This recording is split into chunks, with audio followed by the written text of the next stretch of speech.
Hello everyone, I'm Meteorologist Charlie Ironmonger. Thank you so much for joining me today for your 3 p.m. news and weather update from the First Alert Desk. Now we've got news out of Beaufort County where 2 men are now behind bars after a drug investigation netted the 2 arrests. On Friday, Beaufort County deputies and Canine Rocky seized around 28 ounces of fentanyl, more than 45 ounces of cocaine, 7 guns, and just over $13,000 in cash from locations in Washington and Pitt County. Now, Christopher Creedle, 38 years old, was charged with the following: 3 counts of felony trafficking in fentanyl, 3 felony counts of trafficking in cocaine, 2 felony counts of sell and deliver cocaine, felony maintain a dwelling to keep and sell controlled substances, possession of marijuana, 2 counts of possession of a firearm by a felon, and 2 counts of possession of a stolen firearm. Now, Mark Allen Jr., who's 38, was charged with felony trafficking in cocaine by possession. Now, both men are being held in the Beaufort County Jail without bond.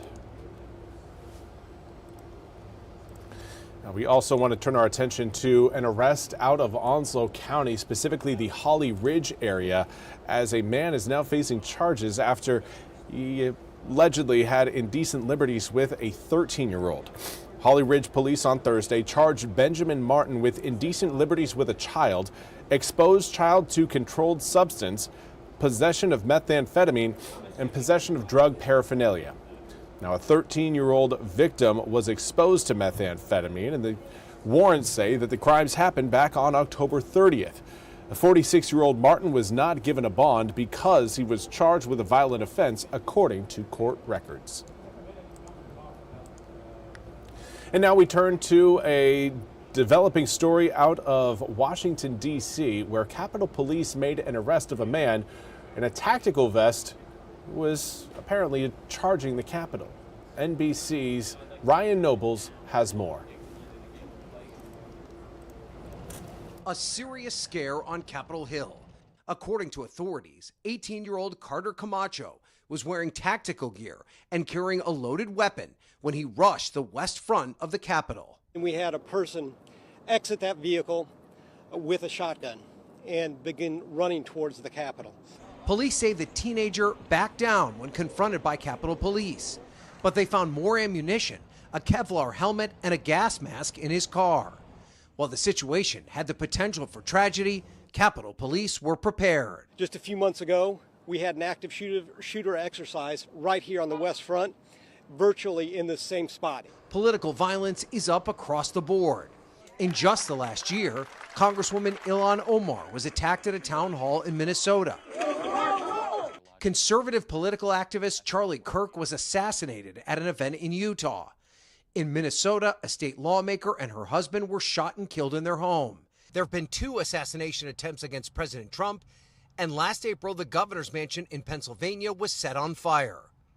Governor Josh Shapiro telling Savannah in December that political violence of any kind should not be tolerated. We need to begin by saying that all leaders must condemn all political violence, not cherry pick which violence to condemn and which violence to accept. In Washington, Capitol Police are working in an increasingly politicized environment, but they say they've made security improvements since the January 6th attack. I think democracy, we should expect disagreement, right? But we should never settle for violence, and we've seen way too much violence lately. And again, that was Ryan Nobles reporting. We now turn to your weather forecast. It is a hot day across the east considering the time of year. If we were in, say, July, we'd consider this all right, a pretty cool day. But in February, 60s and 70s, not bad. Not bad. Here's a look at what we've got right now in Morehead City. Sanitary restaurant cam showing 60-degree air temperatures with a southwesterly wind at 18 miles an hour. That has been consistent. Warm temperatures, cloud cover, and southwesterly winds blowing in at a fairly healthy clip. It is a windy one out there, but over the next few hours, we will start to see those winds slowly relax. It's going to take some time because winds are, as as high as they are. Right now in Greenville, we're dealing with a 16-mile-per-hour breeze out of the west-southwest. Current air temp, though, over Dowdy-Ficklin Stadium, 72 degrees. That's not the only spot in the low 70s. We've got 71 in Williamston, Jacksonville, Elizabeth City. We're seeing 70 in Edenton, Rocky Mount, and Goldsboro. 74 currently in Stumpy Point, that usually runs hot. But 72 currently in Washington, New Bern, Kinston, Greenville, and Kenansville. So this isn't just like maybe a one or two spots hit the 70-degree mark. No, a good portion of the east right now is either in the low 70s or at least close by in the upper 60s. Now, as you get closer to the water, you are seeing obviously cooler temperatures due to the fact that the oceans tend to warm up and cool down at a much slower pace than the land does. That's why inland areas tend to experience the warmer temperatures sooner than the coast, but also is a big reason why they tend to cool off faster as well. When compared to where we were yesterday, most area airports are showing around a 7 to 15 degree rise in air temps since yesterday at 3 o'clock. Well, since yesterday at around 3:06. Now, winds are a big reason why we have gotten as warm as we've gotten today. We've seen, again, 15 to 25 mile an hour sustained winds across the east so far this afternoon. Here's our latest checkup. Still, again, seeing that same range. We will see a lot of those winds gradually calm down overnight tonight. It's going to be, again, I mentioned it earlier, a slow and gradual process. Right now, wind gusts generally between around 20 to 30 miles an hour, but at last checked, we actually had a 43-mile-per-hour gust in New Bern. So these winds are certainly blowing around, sometimes, in fact, exceeding tropical storm force gusts. I do want to say hello to Elaine Nichols. Hopefully you're having a fantastic Wednesday. I've got some details for tomorrow for you, Elaine. 54 degrees at 7, 55 at 8, getting to 60 degrees by 10 a.m. tomorrow. Now, the cloud cover is going to remain largely consistent. In fact, cloud cover may get a little bit thicker tomorrow than what we've seen today. Today, the cloud cover has been thin enough at times to where the sunshine has been able to kind of blast its way through. Tomorrow, we're going to be seeing less of that, but maintaining air temperatures in the mid-50s overnight tonight into tomorrow morning will give us a pretty reachable low 70-degree high for tomorrow afternoon, despite, again, the cloud cover and the rain showers. Now, winds will still blow out of the southwest tomorrow, but going to do so at a much lighter speed, anywhere between around 7 to 15 miles an hour winds tomorrow, but we've got cold air on the way. It's going to be moving in as we make our way through the upcoming weekend.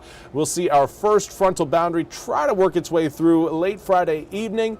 The cloud cover and the rain showers that will show up over eastern North Carolina over the next 2 days, not all that impressive. Getting around a 20 to 30% chance of rain for your Thursday and Friday. From there, we get into the weekend, and this is where rain chances are going to be a little bit higher. On Saturday, it looks like Crystal Coast communities and really areas south of Highway 264 are largely going to be the ones seeing the rain showers for the first half of the weekend. But then we flip the script on Sunday, and we get more rain for not only those same areas along the Crystal Coast, but the northern counties of eastern North Carolina start to get into the mix. So, if you've got weekend plans that require you to be outside, you're probably going to want to have either a jacket or umbrella, or you're just going to have to be okay with some raindrops because it does look like on Saturday and Sunday there will be rain across the east, and those raindrops will bring about some cooler air temperatures. 76 degrees on Friday, turns to 62 on Saturday, 53 on Sunday. 45 on Monday. We will lose over 30 degrees of heat from Friday afternoon to Monday afternoon.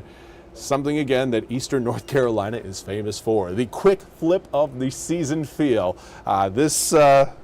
Today, tomorrow, and the day after tomorrow, certainly going to have more of a spring-like feel to them. Coming up on Monday, it's going to feel like we are back in winter, which technically we are. But do want to say good afternoon to Quincella Bunn. Thank you so much for joining me over on Facebook, and you are welcome for the forecast. Hopefully it's the one you can plan your day around, and it's one that works out for you. Now, we will have more news and weather coming up at the top of the hour. Until then, have a fantastic rest of your Wednesday. We'll see you back here on the First Alert Desk coming up at 4 o'clock.